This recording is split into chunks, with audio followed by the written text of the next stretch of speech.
আসসালামু আলাইকুম গাইস, আমি জেরিন আপনাদের সবাইকে ওয়েলকাম জানাচ্ছি আমার ইলিশ মাছ আমাদের ছোট বড় সবার অনেক প্রিয়, কিন্তু কাটার ভয়ে অনেকেই ইলিশ মাছ খেতে পারি না।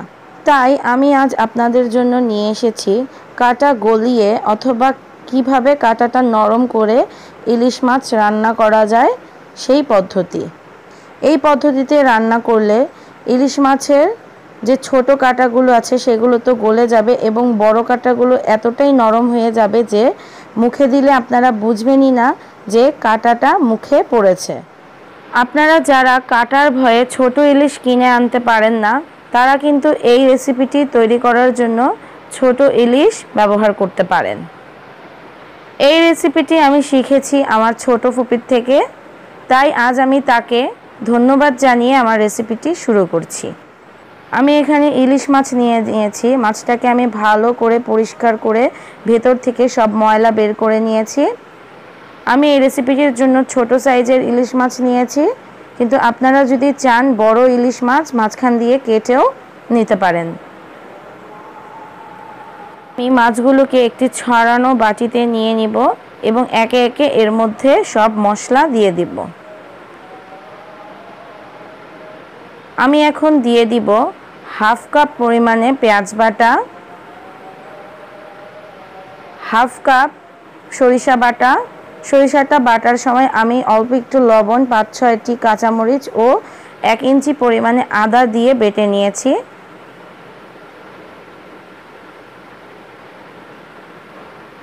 দিয়ে দিচ্ছি ১ টেবিল চামচ সিরকা,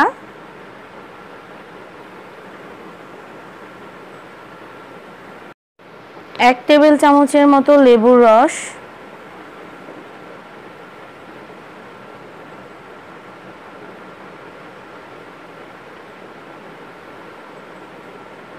টকটাকে অ্যাডজাস্ট করার জন্য 1/4 চা চামচ চিনি, সামান্য পরিমাণে লবণ।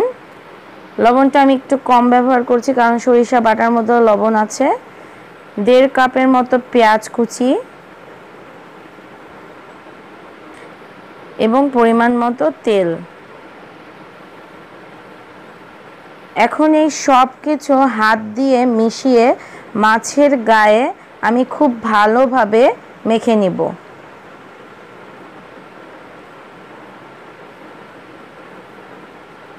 এই পিঠ ও পিঠ করে মাছের গায়ে মশলাগুলো মেখে নিতে হবে। পেঁয়াজগুলোকে আমি হাত দিয়ে ছাড়িয়ে ছাড়িয়ে দিচ্ছি।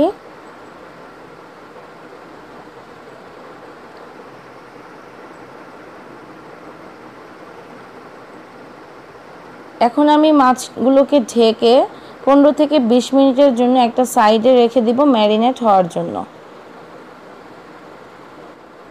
15 থেকে 20 মিনিট পর আমি একটি প্রেসার কুকার নিয়ে নিয়েছি। এখন আমি এর মধ্যে এই সব কিছু দিয়ে দিব। আপনারা চাইলে প্রেসার কুকার ছাড়াও এই রেসিপিটি তৈরি করতে পারবেন, কিন্তু এই ক্ষেত্রে সময় লাগবে 6 থেকে 7 ঘন্টা। আর প্রেসার কুকারে দিলে খুব তাড়াতাড়ি এই রেসিপিটি তৈরি হয়ে যাবে।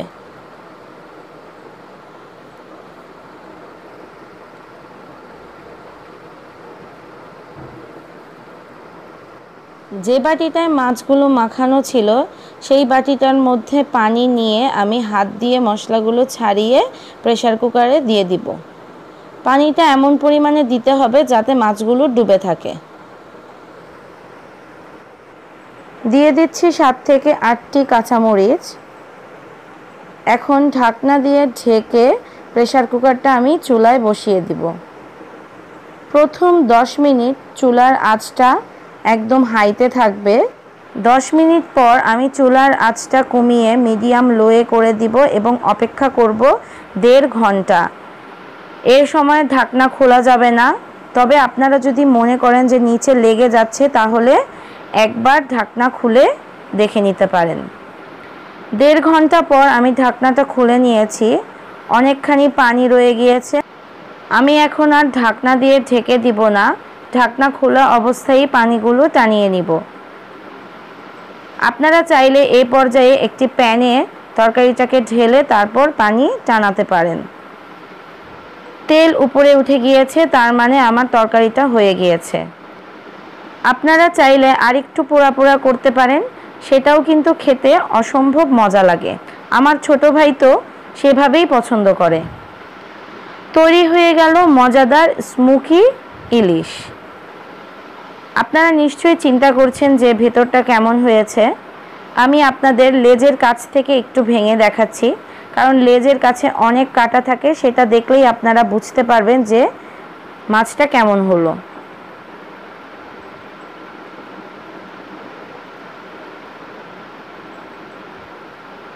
আপনারা দেখতে পাচ্ছেন যে সব কাটা মিশে গিয়েছে এবং যে বড় কাটাগুলো আছে সেগুলো একদম নরম হয়ে গিয়েছে। এই তরকারিটার ফ্লেভার কিন্তু অসম্ভব সুন্দর। আপনারা যদি বাসায় ট্রাই করেন তাহলেই বুঝতে পারবেন।